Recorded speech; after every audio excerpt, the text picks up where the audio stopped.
Ang ganda ay nakikita sa kalooban. Eh bakit sa kanya? Nasa pangalan na, nasa mukha pa. Ganda ka? Ganda yarn. Ito na ang nagmamaganda at feeling diva. Ganda Wanda!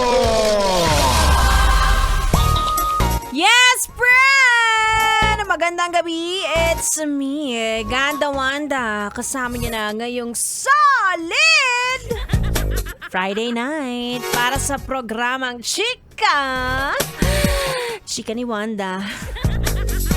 Oh yes, friend. Ang chika sa akin, umiyak ka na naman daw sa trabaho. Hala. Dahil pinagtutulangan ka na naman ng mga katrabaho mong never, ever nagkamali. Napagalitan ka na naman daw ng boss mong my favoritism naman.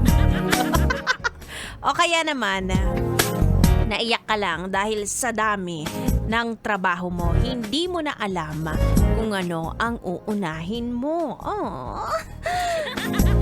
Lalo ngayon Friday, di ba? Malamang sa malamang, lahat po ng pwedeng ihabol, ibabagsak sa'yo. Lalo na kapag bago ka.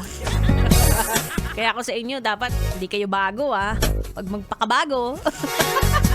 Nakaka-pressure kaya yun. Yung nakikita mong nakabag na lahat ng kaopisina mo. Diba? Tapos may tambak ka bang trabaho. Hindi ka pwedeng mag-out. Kailangan talaga mag-overtime ka. Yung iba nagsisi out na. Tapos ikaw parang mag-i-in ka pa lang. Kahit alas 8 pa lang ng umaga, nasa opisina ka na. Ang sakit. Ang sakit-sakit, diba? Tapos pagdating ng Monday, pag may mali, ikaw ang sisisi. Nakakalong. Ayoko tawanan, pero natatawa ako dun sa part na, alam mo yun, nagre-reklamo tayo araw-araw. Wala naman tayong ginagawa about it.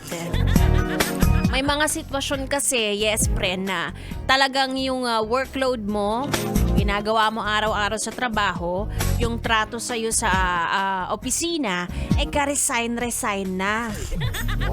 Pero wala, hanggang rant lang tayo sa social media, hanggang parinig lang tayo. Diba, hindi naman tayo nagno-know. Ay, ang hirap. Tapos pagdating naman ng kinsenas o kaya naman katapusan, alam mo na, ang liit, diba? Kaya nakakaloka. Ay, nako, yes, friend. Kaya mo, weekend naman na, ito na lang ang ano natin. At least, diba, konting kembot na lang makakauwi ka na. Kung nag-OT ka man ngayon, no, para naman sa mga nasa biyahe dyan, kung wala kayong time umiyak sa opisina, pwede po kayong umiyak ngayon sa biyahe. Wala pong makakapansin yan.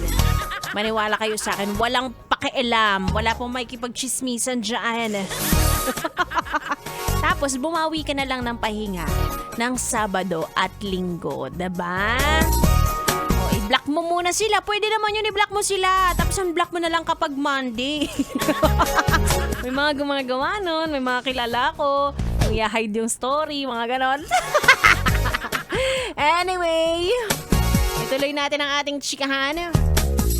Dahil nag-uumpisa pa lang ang gabi. Masarap po talaga magchismisan kapag gabi na. Diyan kami mas buhay na buhay. Kapag medyo wala nang liwanag, nasusunog kasi kami sa liwanag. Kasama niyo ako, Ganda Wanda. Hanggang alas 9 ng gabi. Tuloy-tuloy ang ating tugtugan. Dito lang sa 101.1. Yes! FM Solid!